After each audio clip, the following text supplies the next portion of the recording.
بالله من الشيطان الرجيم بسم الله الرحمن الرحيم الذين إن مكناهم في الأرض أقاموا الصلاة وآتوا الزكاة وأمروا بالمعروف ونهوا عن المنكر ولله عاقبة الأمور۔ یہ وہ لوگ ہیں کہ اگر ہم ان کو زمین پر قانونی تحفظ عطا کریں، یعنی حکمران بنائیں، کہ وہ باقاعدہ نماز قائم کریں اور زکوٰۃ دیں اور نیک کاموں کا حکم دیں اور برے کاموں سے منع کرے، اور انجام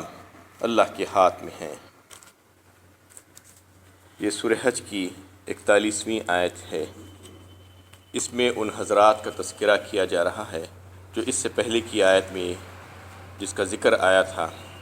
الذین اخرجوا من دیارہم بغیر حق، کہا کر، یعنی جو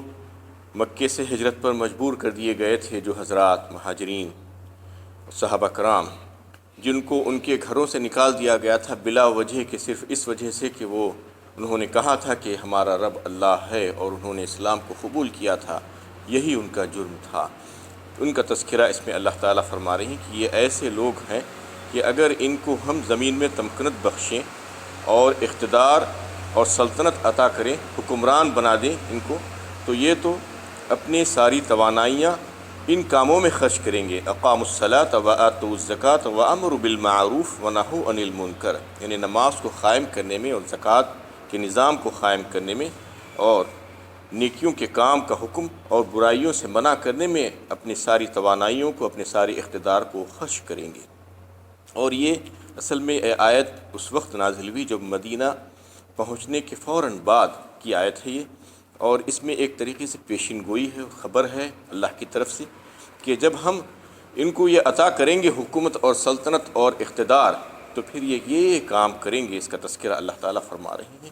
یہ ایک پیشین گوئی ہے اور ایک دعا بھی ہے، اور ان کے لیے ان کی حمد و ثنا بھی ہے کہ جو حضرات جو یہ کام کرنے والے ہیں، ان کی پیشگی طور پر اللہ تعالیٰ ان کا تذکرہ فرما رہے ہیں کہ اگر ہم ان کو یہ دے دیں گے تو یقیناً یہ کام کریں گے۔ اللہ تعالیٰ کو معلوم تھا کیا کام کریں گے۔ 4 کاموں کا تذکرہ اللہ تعالیٰ فرما دیے ہیں اس میں: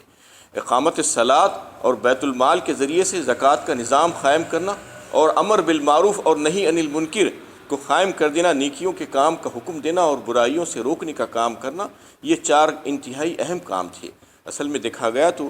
اسلامی حکومت کی بنیاد اور اغراض و مقاصد جو ہے یہی ہیں۔ اگر اسلامی حکومت کہیں پر تشکیل پا رہی ہے تو اس کی بنیاد یہی ہونی چاہیے۔ اس لیے اللہ تعالیٰ اس کو بتا رہے ہیں کہ یہ بنیادی طور پر ان تمام چیزوں کو رکھنا چاہیے کہ یہ 4 سب سے اہم چیز ہے۔ اور چاروں خلفائے راشدین کو اگر آپ دیکھیں تو سب سے پہلے تو وہ آیت کے مصداق تھے وہ لوگ، کہ وہ لوگوں کو بھی گھروں سے نکالا گیا تھا، اور پھر جب ان کو اقتدار ملا تو پھر کیسی انہیں شاندار حکومت انہوں نے قائم کر کے دکھلا دی دنیا میں۔ اور جب اقتدار کا وہ انہوں نے جو استعمال کیا ہے کہ دنیا دیکھ لی ان کو کہ ان کے اعمال اور ان کے کردار، اور پھر وہ ان کے جو کارنامے تھے انہوں نے دنیا کے سامنے پیش کیے، اور بالکل اس کو سچ ثابت کر دیا جو اللہ تعالیٰ نے پیشین گوئی ان کے تعلق سے فرمائی تھی اور خبر دی تھی کہ یہ اس کے حامل ہیں، اور یہ کرنے کے والے لوگ جو تھے جن کا تذکرہ کیا گیا تھا یہ یہی لوگ ہیں۔ چاروں خلفائے راشدین کی حکومت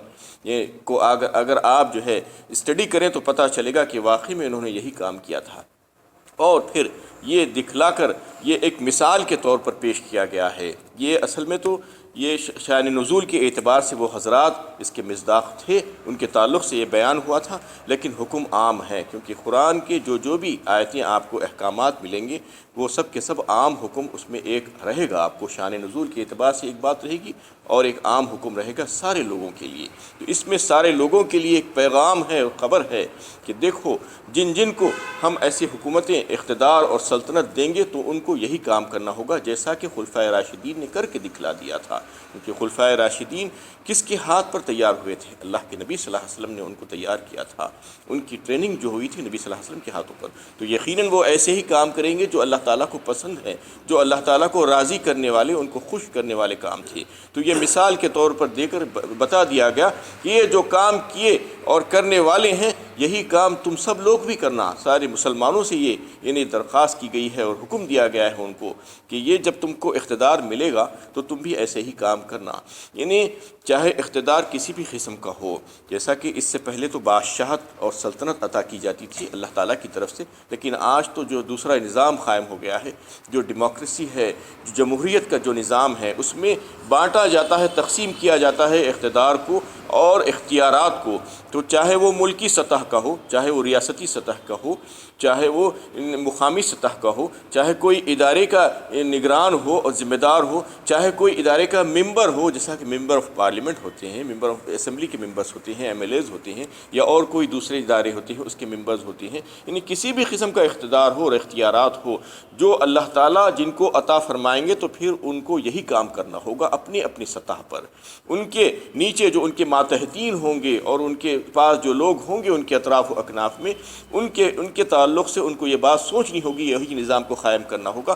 اور اس کے بارے میں سوال کیا جائے گا اللہ کے پاس۔ یہی بات ان کو یہ بتا دی جا رہی ہے کہ ایسی حکومت قائم ہونی چاہیے، جب اقتدار ہم تمہیں دیں گے تو تم پھر یہ کاموں کو انجام دینا ضروری ہے۔ آج مسلمان حکمران جو ہے، جو مسلم مملکتیں ہیں، یہ اگر اس چیز کو نہیں لیں گے اور اس کو اپنا ایجنڈا نہیں بنائیں گے اور اپنے قوانین اس کے مطابق اگر نہیں بنائیں گے، یعنی شریعت کے مطابق اور اللہ تعالیٰ کے حکم کے مطابق یہ قرآن کی جو احکامات ہیں، تو پھر وہ کبھی بھی کامیاب نہیں ہو سکتے، وہ ذلیل و خوار ہوتے ہی رہیں گے یعنی قیامت تک کا۔ اور اگر جو بھی ملک اس کو لے گا تو پھر وہ جو ہے کامیاب ہو جائے گا، اس قانون کو جو ہے بنائے گا۔ اللہ تعالیٰ کی جو پسند ہے کہ یہ 4 چیزیں جو بنیاد بنا کر پیش کر دی گئی تھی ایک اسلامی مملکت کے لیے، کہ یہ ضروری ہے، اس کے اغراض و مقاصد یہی ہونے چاہیے، تو پھر وہ کامیاب ہو جائیں گے۔ وَإِن يُكَذِّبُوكَ فَقَدْ كَذَّبَتْ قَبْلَهُمْ قَوْمُ نُوحٍ وَعَادٌ وَثَمُودُ وَقَوْمُ إِبْرَاهِيمَ وَقَوْمُ لُوطٍ وَأَصْحَابُ مَدْيَنَ وَكُذِّبَ مُوسَىٰ فَأَمْلَيْتُ لِلْكَافِرِينَ ثُمَّ أَخَذْتُهُمْ فَكَيْفَ كَانَ نَكِيرِ۔ اور اگر یہ لوگ آپ کو جھٹلا رہے ہیں تو آپ رنجیدہ خاطر نہ ہو۔ ان لوگوں سے پہلے قوم نوح، عاد و سمود، قوم ابراہیم اور قوم لوط اور شہر مدین کے رہنے والے قوم شعیب اپنے نبیوں کو جھٹلا چکے ہیں اور موسیٰ بھی جھٹلائے گئے ہیں۔ اللہ تعالیٰ فرماتے ہیں کہ میں ان کافروں کو مہلت پہ مہلت دیتا رہا مگر وہ باز نہ آئے، پھر میں نے انہیں اپنی گرفت میں لیا اور ہلاک کر دیا، پس میرا عذاب بھی کس شدت کا تھا۔ اس میں نبی صلی اللہ علیہ وسلم کے لیے تسلی ہے کہ وہ کفار مکہ آپ کی بات کو سمجھ نہیں رہے تھے، آپ کے پیغام کو سن نہیں رہے تھے، اس لیے آپ بڑے رنجیدہ خاطر ہوتے تھے، بڑے مہموم ہو جاتے تھے، غمزدہ ہو جاتے تھے۔ تو اللہ تعالیٰ آپ کی تسلی کے لیے فرما رہے ہیں کہ آپ مہموم نہ ہو۔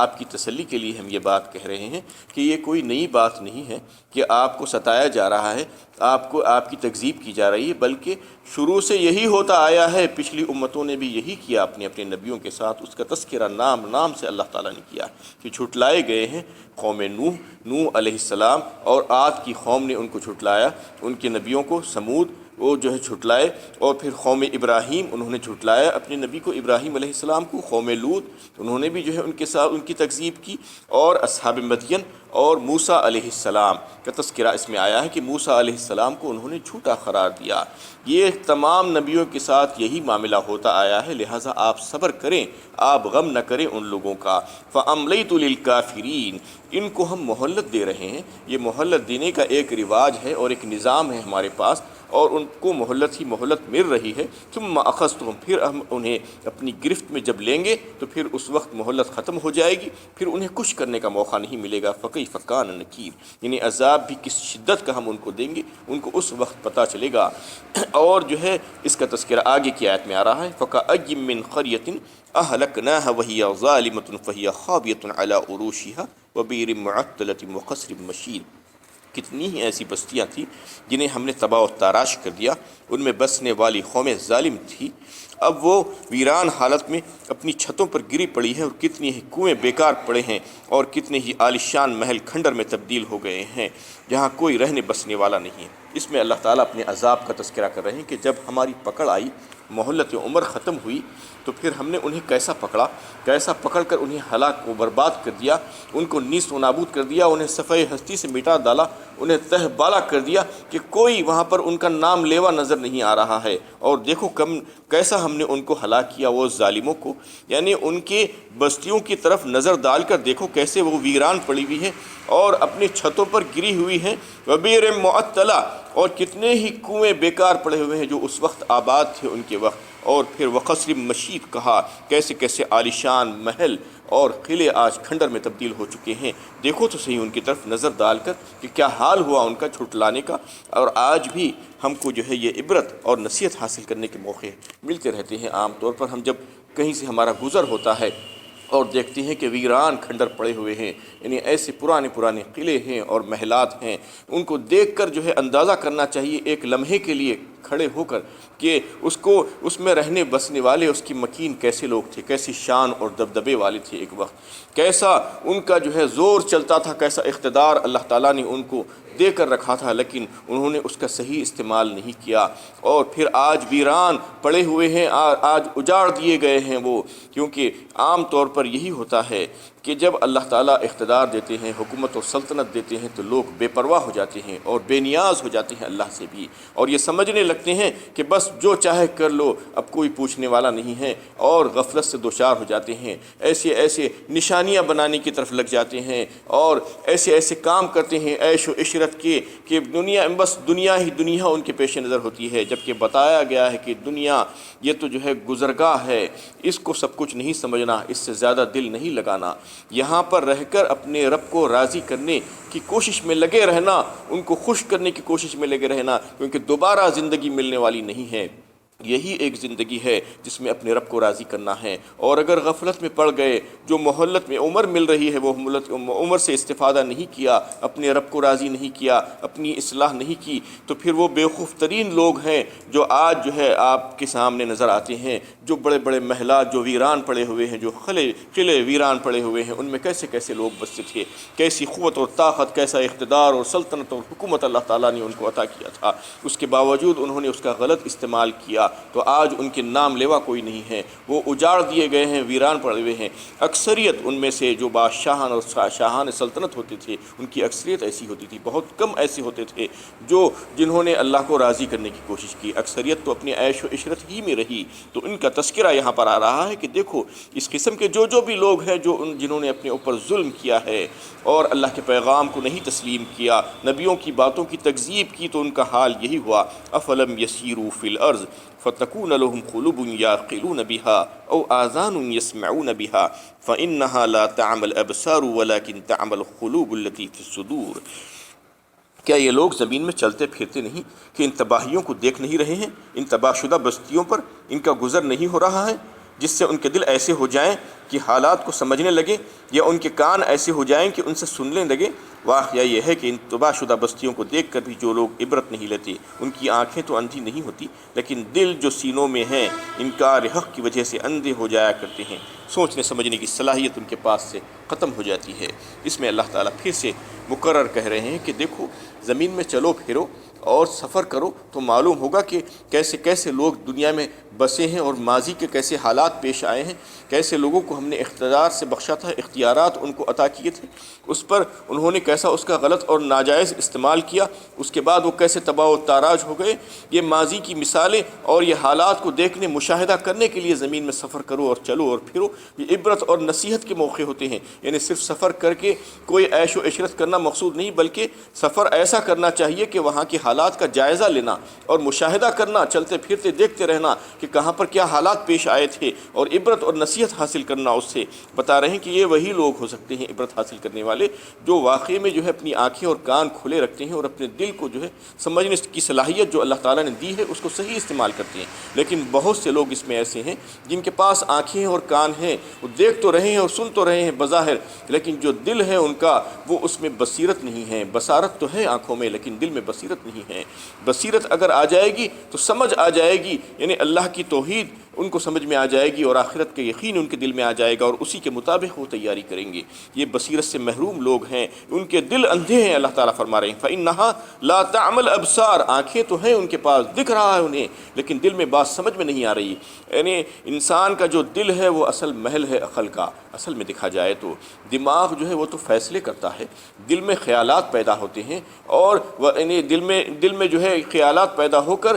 جو خواہشات جو پیدا ہوتی ہیں وہ دل ہی میں پیدا ہوتی ہیں۔ وہیں سے جو ہے اس کا محل ہے اور مدار ہے، نکلتا ہے۔ اس کے بعد جو فیصلہ ہوتا ہے، جو ڈیسیشن ہوتا ہے، وہ دماغ سے ہوتا ہے، برین سے ہوتا ہے، لیکن دل اصل ہے انسان کا یہ خیالات کا پیدا کرنے والا، اور وہی محل ہے اس کا۔ فَإِنَّهَا لَا تَعْمَى الْأَبْصَارُ وَلَكِنْ تَعْمَى الْقُلُوبُ الَّتِي فِي الصُّدُورِ۔ اتنا ہے ان کے پاس سب کچھ، سینوں میں دل ہے، لیکن وہ دل جو ہے ان کے اندھے ہو گئے ہیں۔ وَيَسْتَعْجِلُونَكَ بِالْعَذَابِ وَلَن يُخْلِفَ اللَّهُ وَعْدَهُ وَإِنَّ يَوْمًا عِندَ رَبِّكَ كَأَلْفِ سَنَةٍ مِّمَّا تَعُدُّونَ۔ اے نبی صلی اللہ علیہ وسلم، یہ لوگ آپ کی نبوت میں شبہ پیدا کرنے کے لیے آپ سے عذاب کے جلد لے آنے کا مطالبہ کرتے ہیں۔ اللہ تعالیٰ اپنے وعدے کی ہرگز خلاف ورزی نہیں فرماتے ہیں، اور عذاب کا ایک دن پیغمبر آپ کے رب کے پاس 1000 برس کے برابر ہے، جس کو تم شمار کرتے ہو۔ یعنی عذاب کی یہ لوگ جلدی بچا رہے ہیں، ان کو عذاب کی جلدی مچانے کی ضرورت نہیں ہے۔ عذاب آئے گا اور ایک وقت مقررہ پر آئے گا، اور یہ مقرر کر دیے ہیں اللہ تعالیٰ، اور پھر 1000 سال کا شمار ہوگا اس ایک دن کا، یعنی قیامت کا ایک دن دنیا کا 1000 سال ہوگا۔ اس کا تذکرہ اللہ فرما رہے ہیں کہ تمہیں اگر تھوڑی مہلت مل رہی ہے تو اس سے استفادہ کرو، اپنی اصلاح کرو، اور اللہ کی طرف رجوع ہو جاؤ، اللہ کو راضی کرنے کی کوشش کرو۔ وآخر دعوانا ان الحمد للہ۔